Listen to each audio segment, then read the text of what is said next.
অনুব্রত মন্ডল মানে চোর মন্ডল সকন্যা দিল্লিতে মাটিতে গড়াগড়ি খাচ্ছে।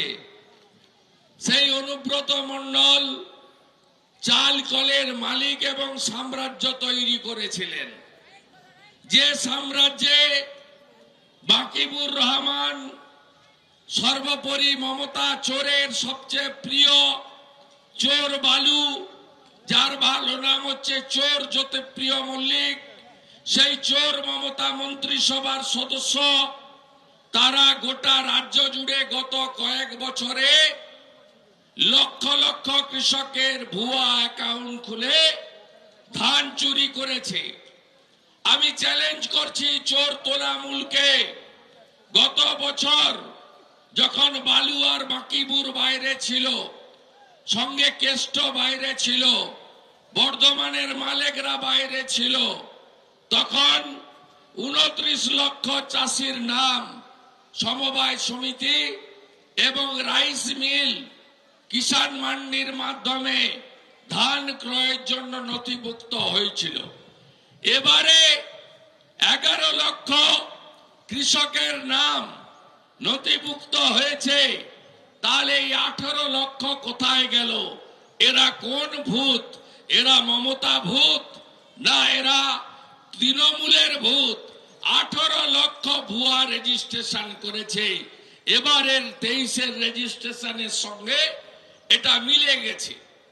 তাই আপনাদের আমি বলতে চাই, এই চোর তৃণমূল এমন কোন জায়গা নেই যে জায়গায় লুট করেনি।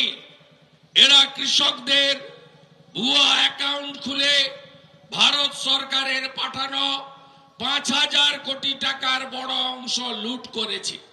কি ভাষা মমতা পুলিশের! গোঘাটের এক ওসি, নাম তার অরূপ মন্ডল, ধলদা কাটছিল বলে কৃষকরা প্রতিবাদ করেছিল, কোনো ঝান্ডা নিয়ে নয়, অরাজনৈতিক ভাবে পথ অবরোধ করেছিল। আমি তার পরের দিনই গোঘাট থানায় গেছিলাম। এই চাষিদেরকে শুয়ারের বাচ্চা বলে যে মমতা পুলিশ সম্বোধন করেছিল, থানা ছেড়ে পালিয়ে গেছিল। আপনাদের আমি কথা দিতে পারি, বিজেপি সরকার তো করবে, 1-1.5 বছর মধ্যে বিজেপি সরকার হবে। এই অরূপ মন্ডলকে ওই কৃষকের বাড়িতে নিয়ে গিয়ে ওর পা ধুইয়ে ঘটিতে করে জল খাওয়াবো আমরা। ভারতীয় জনতা পার্টি মনে আপনারা নিশ্চিন্ত থাকুন, আমাদের দাবি কৃষকদের ধান কিনতে হবে, এমএসপি অনুযায়ী কিনতে হবে, ধলদা কাটা যাবে না।